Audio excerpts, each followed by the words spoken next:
원장님, 오늘은 그 주제가 뭔가요? 네, 오늘 이제 이승만 대통령 건국전쟁 관련 이야기인데요. 그 중에서도 특히 이승만 대통령 성격, 스타일, 리더십을 알 수 있는 노래 이야기, 여자 이야기입니다. 말하자면 이승만 대통령의 18번 노래, 그리고 이승만 대통령의 여인들.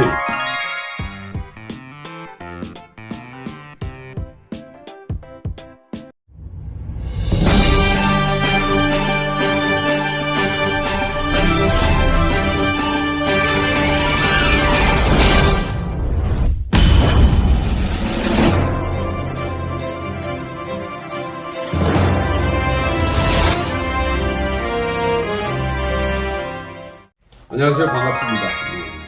대통령 리더십 연구원의 최진 원장입니다. 반갑습니다. 원장님, 오늘은 좀 특별한 스토리를 준비하셨다고 하시는데 오늘 주제가 무언가요? 건국전쟁 2탄인데요. 이승만 대통령의 18번 애창곡, 그리고 이승만 대통령 여인들, 우리 이야기를 통해서 이승만 대통령의 스타일이라든지 성품이라든지 리더십을 한번 들여다보도록 하겠습니다. 그럼 이승만 대통령의 애창곡은 무엇일지 구독자분들이 되게 궁금해할 텐데요. 그러니까 이승만 대통령의 애창곡 18번 노래는 여러분의 18번 노래처럼 마찬가지로 그분이 가장 즐겨 들었고 가장 즐겨 불렀던 노래를 보면 그 사람이 살아왔던 삶들 모든 게 다 들어있다. 18번 노래를 알면 그 사람의 과거, 현재, 미래를 알 수 있다 라는 걸 먼저 말씀드리고, 이승만의 18번 노래는 찬송가입니다. 찬송가 387장 멀리 갔더니. 여러분 아시다시피 아주 독실한 크리스찬 아니었습니까? 이승만 대통령이. 그래서 근데 수많은 찬송가 중에 왜 하필 멀리 갔더니냐 찬송가, 그 가사를 보면요 이승만 대통령 그 애환이 그대로 담겨 있습니다. 이승만 대통령이 해외로 40년 동안 돌아다녔거든요. 장장. 근데 그 가사를 보면, 여기 보면요. 멀리 갔더니 처량하고 고단하다. 여러분, 크리스찬들이 전부 다 아시죠? 이 노래. 슬프고도 외로우고 정처 없이 떠든다. 예수여, 주 내 주여, 지금 내 곁에 오셔서 해외로, 중국으로, 하와이로, 스위스로 빙빙 떠돌았던 해외 타향살이 아픔을 노래했거든요. 그래서 멀리 갔더니 387장인데 또 한 곡 있어요. 애창곡 하나가. 그 노래도 바로 고복수가 부른 타향살입니다. 타향살이. 근데 그 타향살이 가사를 보면 방금 찬송가 멀리가 똑같습니다. 그래서 그 18번 노래 속에 그런 정말 나라 잃은 서울, 해외에 돌아다니면서 독립운동을 했던 그 애환 그대로 담겨있다. 그런데 박정희 대통령뿐만 아니라 모든 대통령 다, 윤석열 대통령까지 다 18번 노래가 있는데 그 18번 노래를 보면 그 사람의 성격, 그럼 살아온 삶 다 그대로 들어있습니다. 그걸 제가 이제 사실 책으로 다 엮었습니다. 아직 출판은 안 했지만 기회가 되면 그런 부분들을 하나하나 좀 여러분께 소개해 드릴 시간이, 기회가 있었으면 좋겠습니다. 일단 오늘 18번 노래 말씀드렸습니다. 원장님이 방금 말씀하셨던 이승만 대통령의 곡에 대한 애환, 그리움이 다 묻어나는 내용들인 것 같은데요. 그렇다면 이승만 대통령님이 그 과거의 그 여인분들에 대해서 구독자분들도 굉장히 궁금해하실 것 같으세요. 여인이 몇 명이나 있으셨나요? 그러니까 이승만 대통령 평생 잊을 수 없는 여인, 그리고 많은 영향을 미쳤던 여인입니다. 영원히 잊지 못할 여인은 4명입니다. 그렇게나 많으세요? 예. 좀 한두 명이 아니고 4명 참 많죠. 예. 첫 번째 여인부터 먼저 소개를 해드리겠습니다. 여러분 아시다시피 이제 아버지가 연세가 많으니까 아들에게 억지로 결혼을 시켰어. 옛날에는 조혼들 많이 있지 않습니까? 그래서 어렸을 때 이승만이 10대 때 결혼을 시킨 여자가 바로 이씨 여인, 이름이 없었어요. 이씨 여인인데 이승만하고 결혼을 해서 이름을 지어줬죠. 그럼 이승만의 승자를 가운데 따라 이을성, 그는 착하게 살아라. 그래서 승선, 이승선이라고 했습니다. 그래서 부부 사이가 너무 좋았죠. 두 사람이. 그래서 그 사이에서 아들도 낳았습니다. 이름을 이봉수라고 지었습니다. 이봉수. 그래서 너무 금실도 좋았는데 이상한 게 이승만 대통령이 25살 때 감옥에 갔지 않습니까? 감옥에 들어가고 난 다음부터는 사이가 묘하게 틀어졌어요. 그러니까 이승만 대통령 독립일편 사건으로 감옥에 들어간 석방으로 해서 그 부인이 막 시위도 하고 그랬는데 감옥살이 1년, 2년 하면서 사이가 틀어져서 그 이유를 문건을 찾아봐도 잘 알 수가 없습니다. 그러니까 감옥에 있는 이승만 대통령이 밖에 있는 아내 첫 번째 부인 이승선 여사가 너무 미워서 시까지 지었습니다. 한시. 그 제목이 나부 게으를 나자에 아내 부자 게으른 아내라는 제목을 한시까지 지었어요. 그 마누라가 게을러서 면회도 안 오고 동네 애들하고 어울려 놀러 다니고 이런 제목입니다. 한시. 참 기가 막히죠. 그래서 5년 6개월 동안 감옥생활 하자마자 나와서 바로 미국으로 떠나버립니다. 유학 가죠. 딱 그때가 이승만 대통령 30살입니다. 근데 그 후로 미국 가자마자 한국에 남은 아들을 불러옵니다. 이봉수를 데려오죠. 근데 미국에 오자마자 얼마 안 있어서 장티푸스로 죽어버립니다. 그때 한 6살쯤 되는 나이입니다. 지금도 보면 미국 필라델피아에 가면 이승만 대통령 아들 정말 유일한 혈육이죠. 이봉수의 묘가 조그맣게 있다고 합니다. 그 사진 갖고 있는 저도 본 적이 있습니다. 참 비운의 여성이었죠. 이승만 대통령이 평생 잊지 못할 안타까운 그런 가슴에 묻은 아들 이봉수, 그리고 그 아이를 낳았던 어머니 이승선 여사, 역사의 기록 속에 남아 있습니다. 세상 사람은 잘 모르겠지만요.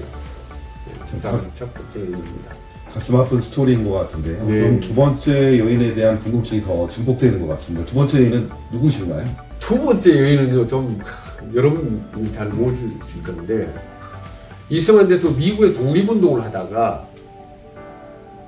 유학을 온 자기 제자뻘 되는 여성에게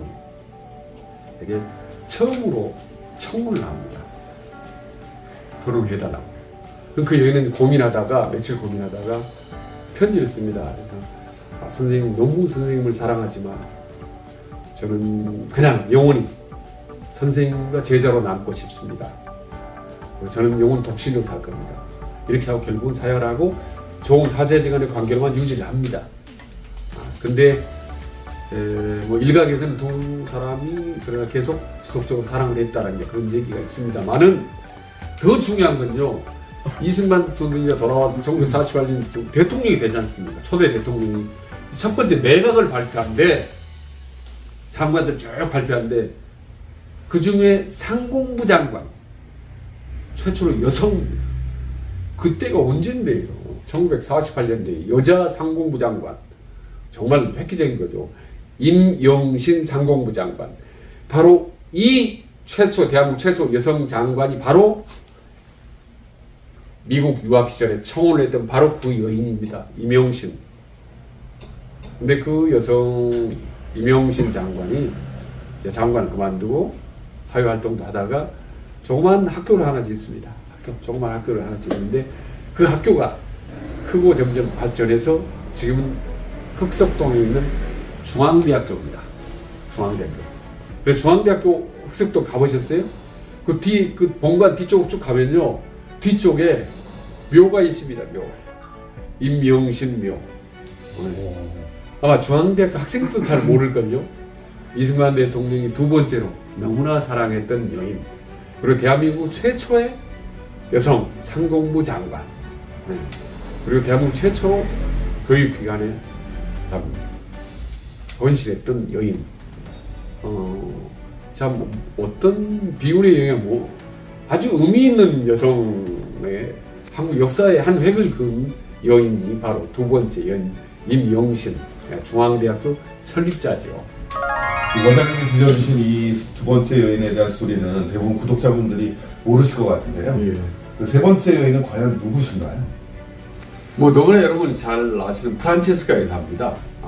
이승만 대통령 부인하면 프란체스카로 네, 맞습니다. 너무 다 알려져 있죠. 근데 우리나라에서 뭐라고 불렀냐면요, 푸여사라고 불렀습니다. 푸여사. 프란체스카 부자 나서.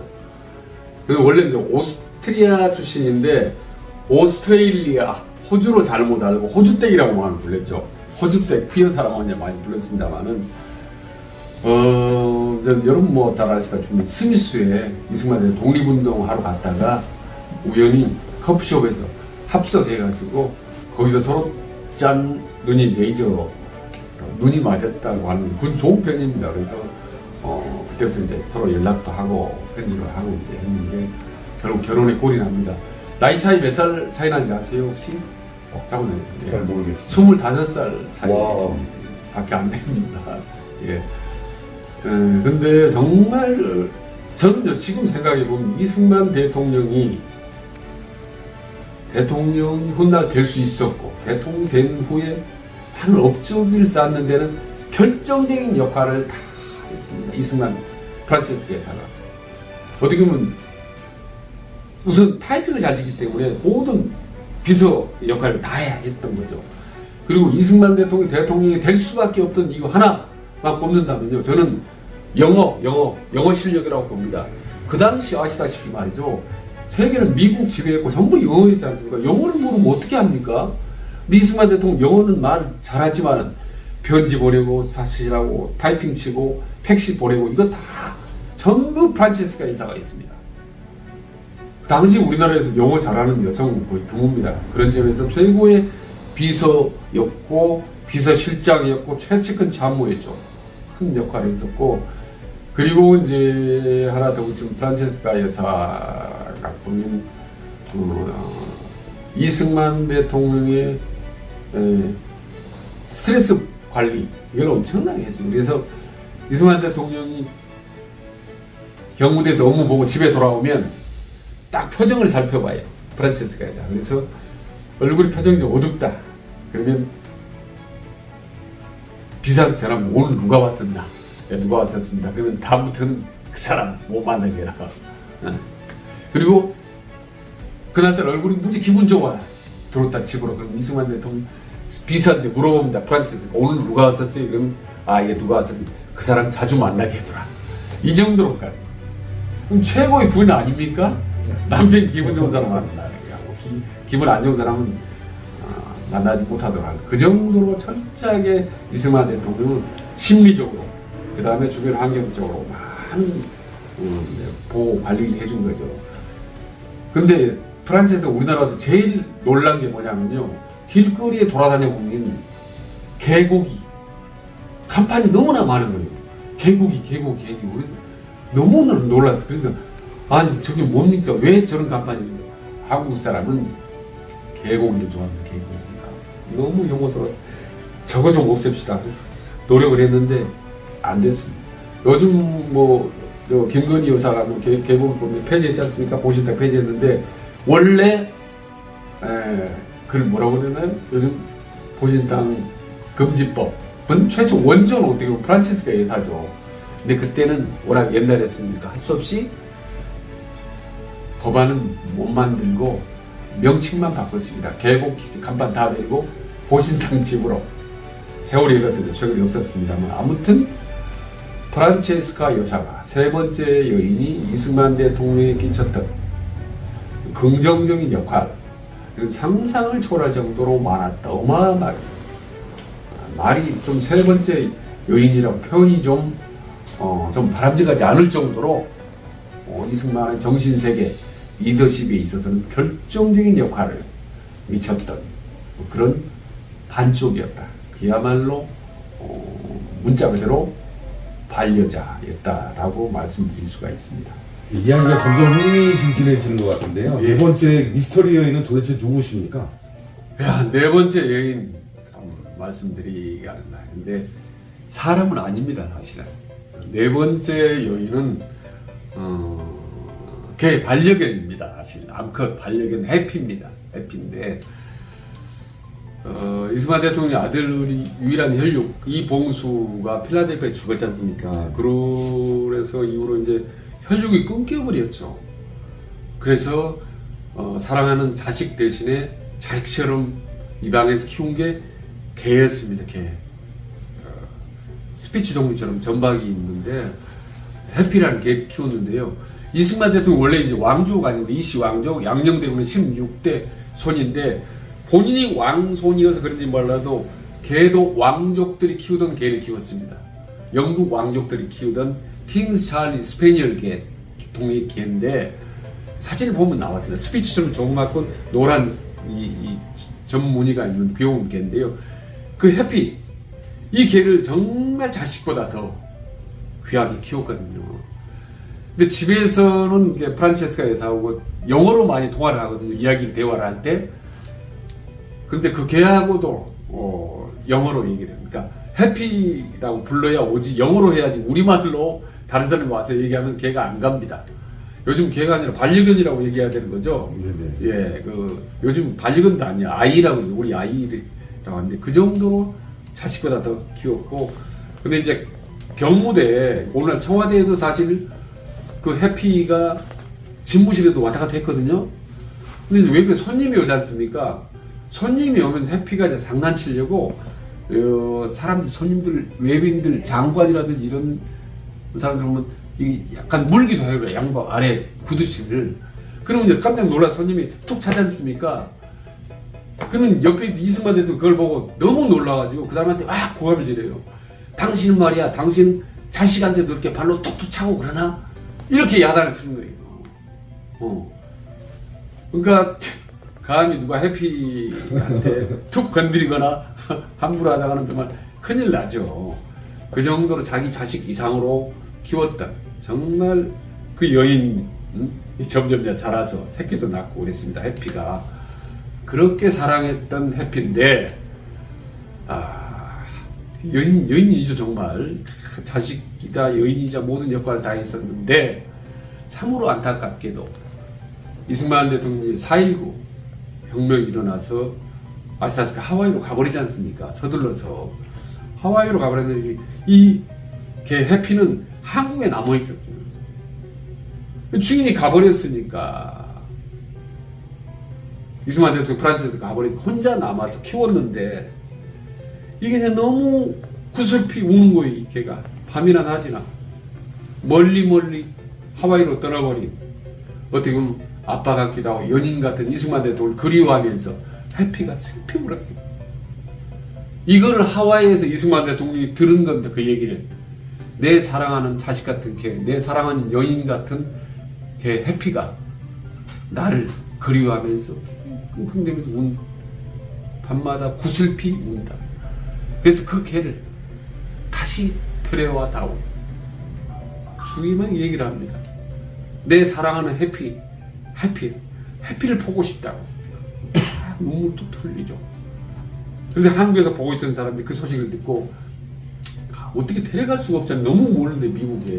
그때는 비행기도 여의치 않고 고민고민하다 결국은 그 멀리 떨어져 있는 두 여인들 사이를 맺어주기로 작심을 하고 해피를 데려갑니다. 근데 너무 멀어서 배를 타고 일단 일본으로 갑니다. 5일 6일 걸려서. 그리고 다시 배를 타고 해피를 태워서 미국으로 한 달 더 걸립니다. 태평양을 건너서 일본에서 배를 타고 다시 갈아타고 해서 하와이까지 갑니다. 거의 한 달 반 넘게 걸려서 한국에서 미국으로 해피가 가서 하와이에서 감격적인 상봉을 합니다. 이승만 대통령하고. 여러분 한번 상상을 해보세요. 얼마나 반가웠겠어요? 세상에 그런 자식, 그런 연인이 없을 겁니다. 한번 생각해 보세요. 네. 그래서 정말 사랑하는 연인, 그리고 밤마다 서로 울며 불며 애타게 그렸던 연인 같은 이승만 대통령과 해피가 만나서 상봉을 해서 하와이에서 행복하게 살게 됩니다. 근데 이승만 대통령이 점점 나이가 들고 노년기에 힘들고 그럴 때마다 해피도 나이가 들고 침대에 누워서 마지막 임종을 맞이하는 그런 이승만 대통령 사진이 있습니다. 지금 인터넷 들어가 보면. 근데 바로 그 옆에 사진은 보이지 않습니다만 그 옆에 항상 해피가 있었습니다. 해피가. 그리고 머리맡에는 찬송가가 있습니다. 옆에는 해피, 네 번째 여인. 그리고 그 옆에는 세 번째 여인 프란체스카 여사. 세 사람입니다. 프란체스카 푸여사, 해피 찬송가. 그리고 마지막에 조용히 숨을 거둡니다. 숨을 거두고 마지막 해피도 그 옆에서 조용히 느끼면서 마지막 임종하는 모습을 지켜보죠. 정말 아름다운 모습이었죠. 그래서 해피가 해피 엔딩을 맞이하는 겁니다. 그래서 이승만 대통령이 결국 숨을 굳히죠. 90세 숨을 거둬서 다시 박정희 정부 와서 이제 국내에서 다시 장례식을 치르지 않습니까? 그때 장례식장이 쫙 울려 퍼졌던 노래가 바로 찬송가 387장 멀리 멀리 갔던입니다. 애창곡의 노래가 퍼지게 되죠. 그래서 저는 가끔 비가 내리는 날, 저는 비가 내리는 날을 좋아합니다. 비가 내리는 날 우산을 쓰고 이승만 대통령의 묘소를 한번 가봅니다. 쭉 돌아보면서 지금 프란체스카 합장이 되어 있거든요. 묘소를 보고 한강을 보고 그리고 쭉 위쪽으로 올라가면 박정희 대통령 묘소를 보고 쭉 아래로 내려오면 김영삼, 김대중 묘소가 있습니다. 한 번씩 보면 그리고 대한민국 1세를 풍미했던 그런 역대 대통령들의 묘소를 보면서 묘한 감에 적기도 합니다. 제가 대통령을 연구해서 그런지 몰라도 유달리 다릅니다. 특히 요즘에 건국전쟁이라는 영화가 이렇게 국민들에게 널리 보아지면서 이승만의 리더십 다시 한번 생각해요. 그리고 저는 이제 크리스찬입니다. 찬송가 387장 가끔 불러보고 그리고 여러분들 교회하는 반려견 볼 때마다 이승만 대통령 그리고 반려견 해피 그리고 이승만의 여인들 이승만 어떻게 보면 이승만 대통령이 리더십을 확장시키고 대통령이 되는데 긍정적인 역할을 했던 매 여인이 머리에 떠오르게 됩니다.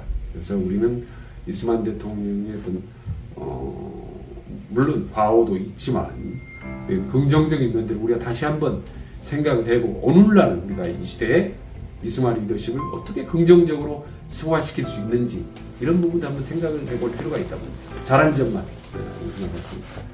그래서 단순히 무슨 이데올로기적 옛날 대통령 부활이나 이런 차원을 떠나서 그 어느 대통령이든 간에 과오, 잘못은 우리가 그동안에 마음껏 지적을 하고 마음껏 비판을 했습니다. 저도 그렇게 했습니다.